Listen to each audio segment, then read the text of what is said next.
morning, welcome to a sunny Sunday morning. It's not as warm as it looks though. It's one of the coldest mornings so far, I think. It was a frost this morning early doors, people scraping their cars off. I had planned to go out before 7, but I didn't. I waited till the sun came out. I think it was about 5 degrees when I left. So I'm heading out today on my new tyres, and I've got some news to tell you about some new wheels and a couple of changes on the bike, which I shall do shortly.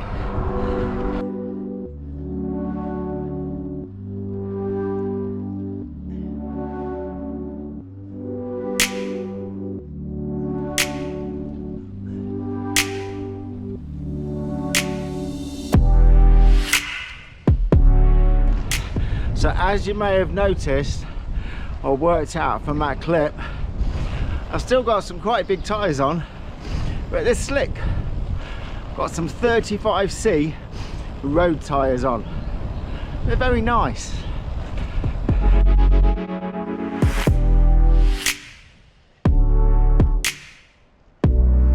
So new wheel news, I managed to acquire myself a really nice set of DT Swiss G540 wheels.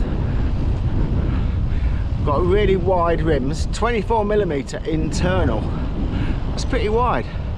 The stock ones on this bike are 17, so they should lend themselves pretty good to 40mm tyres off-road. Obviously going to give a slightly flatter tread, so it should be nice over the winter off-road. However, we're not on the bike yet, because if any of you have tried to buy any components in recent times, you'll find they're very hard to come by. So trying to track down a Shimano 105 1134 cassette, it's a little bit tricky. There aren't many around.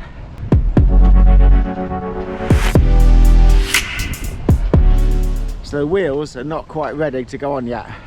So what I've done, I've taken the Goodyear gravel tyres off my stock rims, stock wheels, put them on the new DT Swiss in readiness, and I've got some Kojak, some Schwalbe Kojak. If you're a certain age, you'll remember Kojak. Who loves you, baby?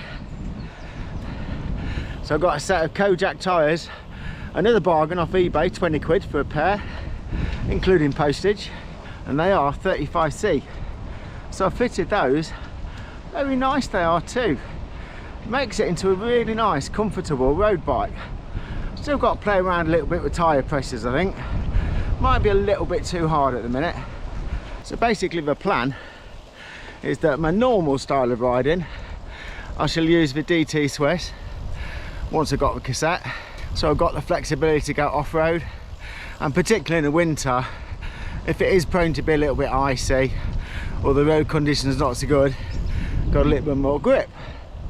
But if I'm doing a ride with others and I'm staying purely on the road, being as this gravel bike is now my winter bike effectively, if I'm not planning on going off-road, then the original stock wheels with the Kojak 35Cs on were the perfect choice.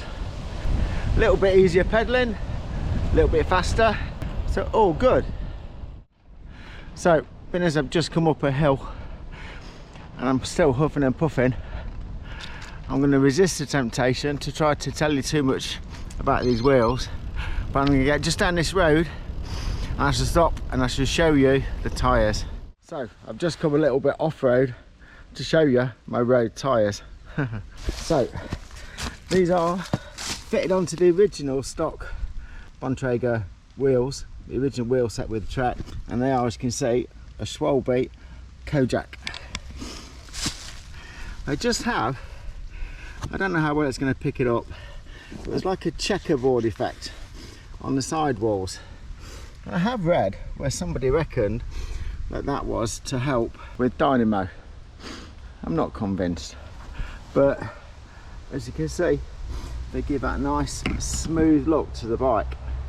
And they're still quite chunky. So 35mm, I've actually used them, I've fitted them, and I'm experimenting a little bit with tyre pressures, as I said, so I might be a little bit too high at the minute, but they've currently got 90 in them. I might let that down a little bit. On a nice smooth road they're okay, but obviously out in the Vale of Beaver, and particularly this time of year, there's a bit of gravel around, so I might just let them down a little bit. But as you can see, they give a nice look to the bike. You can tell obviously that they are a bit bigger than the normal tyres, but they don't look unsightly. They're nice and smooth and very comfortable on a smooth road. The other change that I've made, I've got a new handlebar bag. Obviously I can't show you the GoPro on its little handheld tripod because it's attached to it and I'm filming with it, but that bag is a little bit deeper top to bottom than the old bag. So it's a Pod Sachs from Planet X. On the Planet X Black Friday, early Black Friday deal, and I think it was a whole £4.50. So I thought, you know, can't go wrong with that. And what I've also done, just for the moment, I've taken the bag that was on the front off. Having a bag on the front is not exactly aerodynamic, and half the time I didn't really need it on. I was just holding a spare battery in it for the lights, or sorry, the battery pack for the lights. So I've just run the battery pack for the front light now, and I've attached it back onto the crossbar just there. And it's quite neat, it's unobtrusive, out of the way. So that's the couple of changes I've made to the bike. So I'm now going to head back down on the road there, down that way, beyond those trees is breakfast.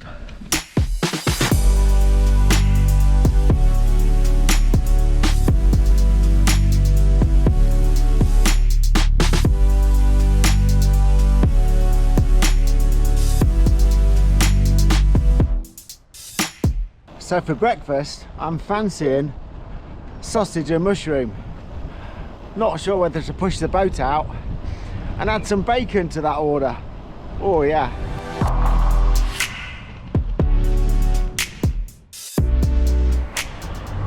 So I didn't push the boat out, I didn't have bacon, just had very nice sausage and very nice mushroom.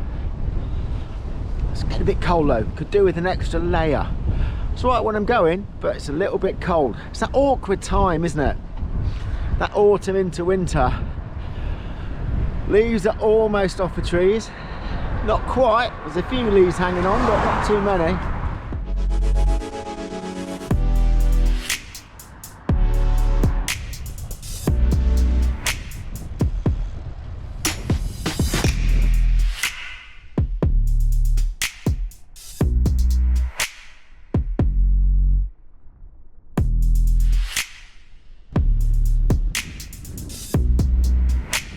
The cold weather is no good for GoPro batteries, you know. It zaps the batteries. And I haven't brought a spare with me today. So before we run out of battery power, I'm going to say goodbye. I'll see you again in a few days' time. Thanks as always for watching. Don't forget to like and subscribe. See you soon. Bye. One of the reasons the GoPro battery got zapped, I left it recording for a quarter of an hour, filming nothing, just filming in my pocket. I might have a bearing on it.